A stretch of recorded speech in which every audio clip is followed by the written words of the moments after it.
Hey everybody, it's Neil. I want to show you guys this here. This is a little print server I got, and it is a networking USB print server. And I was just kind of configure it with my printer, and I'll show you guys kind of how it works here. This is the little device. You can kind of see it here. I plugged it in. This here just plugs into a USB outlet.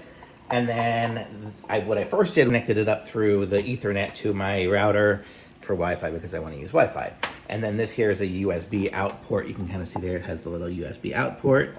So then it goes out, and I have it going over here to my printer. So this is my Canon printer. And I just plugged it in. It has a USB port in there, so I plugged it in, and that's it. So I set it up. I just basically just plugged it in, and it's kind of there. So now we work our way over to the computer, and I'm going to show you guys what I have here on my computer. Hopefully you guys can sort of see it. But here, this is the status page for it. So I just went into the IP address and got the status page, and it found in there, you can see it found my Canon printer. So it found my printer. And now when I go into my printer settings on my computer, I already have a Canon one because it has Wi-Fi built in.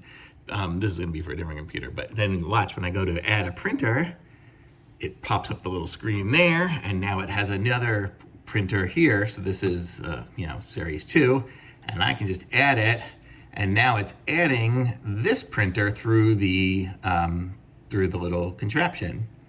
And so now, I mean, my printer is already was Wi-Fi enabled, but had I had one that wasn't Wi-Fi enabled, or if I just want to use this print server and make it easier to configure, which I may do because the other one for some reason is very flaky and it's always in just losing its connection. So this here, so now it actually added it, and now I have this printer here. So now it set it up, and it's got all the same settings and everything as if I was directly on the printer itself. So it's really cool. It's like the printer's connected directly to my computer, but it's going through that little print server. So cool. And you can connect up, I guess, any printer to make it work that way. So you can just kind of take a printer and make it Wi-Fi just right through connecting it up. And I just plugged it in with that little USB wire, and it just recognized it. I didn't even have to do anything. And the drivers, my computer knows the drivers and everything, so it just finds it. So it's really cool. So if you have a printer that's just not getting on the network somehow, pick up one of these little devices and you'll be able to just get it going. So it's super cool. Totally thumbs up.